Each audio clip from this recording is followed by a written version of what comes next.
الحمدللہ والصلاة والسلام علی رسول اللہ اما بعد اعوذ باللہ من الشیطان الرجیم۔ ناظرین و سامعین، آج کا ہمارا عنوان ہے رسول اللہ صلی اللہ علیہ وسلم کی اطاعت کیوں ضروری ہے۔ ناظرین، آج کا موضوع شروع کرنے سے پہلے میں آپ کی خدمت میں ادباً گزارش کرتا ہوں کہ ہمارے چینل کو سبسکرائب کریں، ویڈیو کو لائک کریں اور دوسروں تک ضرور شیئر کریں اور بیل آئیکن کے بٹن کو ضرور دبا لیں تاکہ ہماری ہر آنے والی نئی ویڈیو سب سے پہلے آپ تک پہنچ سکے۔ تو آئیے چلتے ہیں اپنے موضوع کی طرف۔ اللہ تعالیٰ نے انسان کی رہنمائی کے لیے انبیاء بھیجے، مگر محمد صلی اللہ علیہ وسلم وہ آخری نبی ہیں جن پر نبوت ختم کر دی گئی۔ آپ صلی اللہ علیہ وسلم صرف پیغام پہنچانے والے نہیں بلکہ زندگی کے ہر پہلو میں نمونہ ہے۔ قرآن میں اللہ تعالیٰ فرماتے ہیں من یطع الرسول فقد اطاع اللہ، جس نے رسول صلی اللہ علیہ وسلم کی اطاعت کی در حقیقت اس نے اللہ کی اطاعت کی۔ یہ آیت واضح کرتی ہے کہ نبی صلی اللہ علیہ وسلم کی اطاعت دراصل اللہ تعالیٰ کی اطاعت ہے، یعنی جو شخص رسول صلی اللہ علیہ وسلم کے احکامات کو مانتا ہے وہ حقیقت میں اللہ تعالیٰ کی رضا کو حاصل کر رہا ہے۔ رسول اکرم صلی اللہ علیہ وسلم کی اطاعت ایمان کا حصہ ہے۔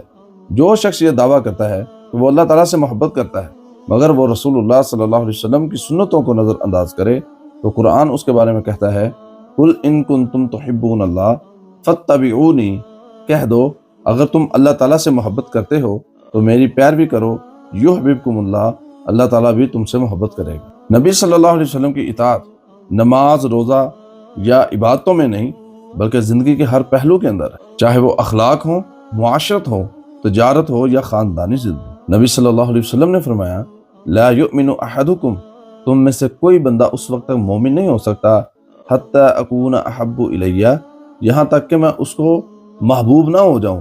کن چیزوں سے؟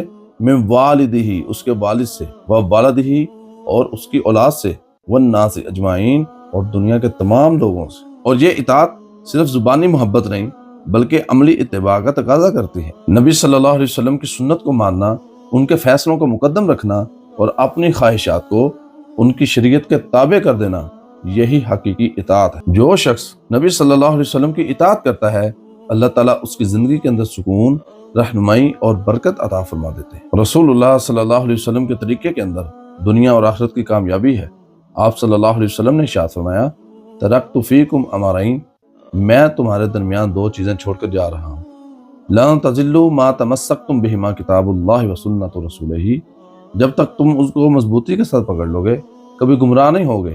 اس میں سے ایک کتاب اللہ، اللہ کی کتاب ہے، اور سنت رسولہ، اور اس کے رسول صلی اللہ علیہ وسلم کی سنت ہے۔ نبی صلی اللہ علیہ وسلم کی اطاعت گمراہی سے حفاظت کا ذریعہ ہے، اور جو شخص رسول صلی اللہ علیہ وسلم کے حکم سے روگردانی کرتا ہے قرآن اس کے بارے میں سخت وعید سناتا ہے۔ فَلْيَحْذَرِ الَّذِينَ يُخَالِفُونَ عَنْ أَمْرِهِ أَن تُصِيبَهُمْ فِتْنَةٌ أَوْ يُصِيبَهُمْ عَذَابٌ أَلِيمٌ، جو لوگ رسول صلی اللہ علیہ وسلم کے حکم کی مخالفت کرتے ہیں ان کو ڈرنا چاہیے کہ ان کے اوپر کہیں کوئی مصیبت نہ آ پہنچے یا کوئی دردناک عذاب نہ آ جائے۔ آج امت کی ذب و حالی کی ایک بڑی وجہ یہی ہے کہ ہم نے سنت رسول صلی اللہ علیہ وسلم کو کتابوں میں محفوظ کر لیا اور عملی زندگی سے دور کر دیا۔ نبی صلی اللہ علیہ وسلم سے محبت صرف نعتیں پڑھنے یا نام لینے کا نام نہیں بلکہ ان کی سنتوں کو زندہ کرنا، ان کے اخلاق کو اپنانا اور ان کے پیغام کو دنیا تک پہنچانا ہی حقیقی محبت ہے۔ آؤ عہد کریں کہ ہم اپنی زندگی کے ہر گوشے میں رسول صلی اللہ علیہ وسلم کی اطاعت کو ہی بنیاد بنائیں گے، ان کی سنت کو زندہ کریں گے